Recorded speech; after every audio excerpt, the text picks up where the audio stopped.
Cat, The Great Leprechaun Chase by James Dean.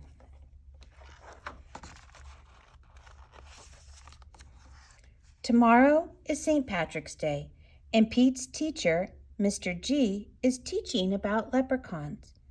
The only time you can catch one is on St. Patrick's Day. A leprechaun will bring you good luck, Mr. G says. Now everyone in class wants a leprechaun. Pete gets a great idea. He will open a leprechaun catching business. St. Patrick's Day comes, and Pete gathers some supplies. He hangs a sign above his stand. This will be easy, Pete thinks. Pete's Lucky Leprechaun Catchers. Squirrel is Pete's first customer. I want a leprechaun, Squirrel says. I need good luck for my test. Cool, I'm on it, says Pete.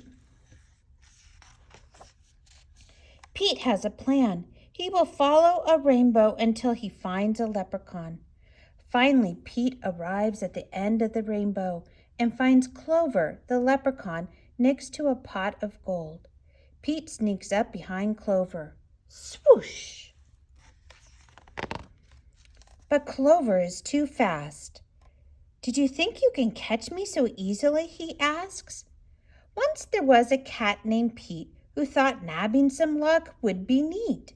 Then he happened upon a smart leprechaun who he'll find quite tricky to beat. Clover disappears in a puff of green smoke. Pete will need a new plan. That afternoon, Gus visits Pete's Lucky Leprechaun Catchers. I want a leprechaun, Gus says. I need good luck for my band recital. Pete says, I'll see what I can do. Pete plans to lure Clover out with his music. He plays a jaunty song on his guitar. Before long, Clover dances over to Pete. Just a little closer, Pete thinks. Suddenly, Clover starts spinning around Pete. Round and round, Clover goes faster and faster. Oh no! Clover wraps up Pete with the rope.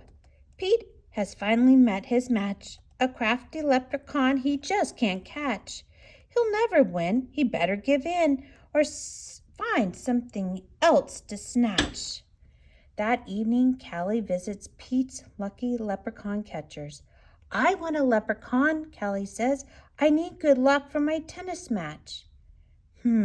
Says Pete. St. Patrick's Day is almost over. There isn't much time left to catch a leprechaun. But Pete won't give up yet. Pete sets a trap for Clover. Before long, Clover tiptoes up to the trap and sniffs the air. I love candy, he whispers, peering under the box. Pete waits very quietly. Crash!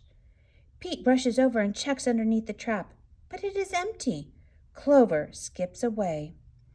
Pete has tried many a plot, but still I haven't been caught. And isn't it dandy? I even got candy, while Pete ends up with squat. Pete has an idea. He follows the trail of spilled candy to Clover's secret hideout. Pete sneaks up behind Clover. Swoosh! Pete finally catches Clover. Why do you want me? Clover asks. I'm helping my friends who need some extra luck, Pete says. Luck doesn't come from having a leprechaun, says Clover. You and your friends have each other. That already makes you as lucky as can be. Could Clover be right? Pete is one very lucky cat. A lucky cat doesn't need a lucky leprechaun. He lets Clover go. Pete decides he will be the good luck his friends need by helping them out himself. Pete helps Squirrel study for his test. Squirrel aces it. Pete helps Gus rehearse for the recital. Gus rocks it. Pete helps Callie practice for her match. Callie wins it. Clover magically appears.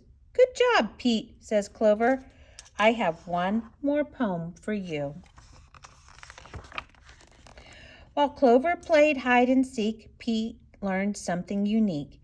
The luck that you make beats luck that you take any old day of the week. Happy St. Patrick's Day. The end.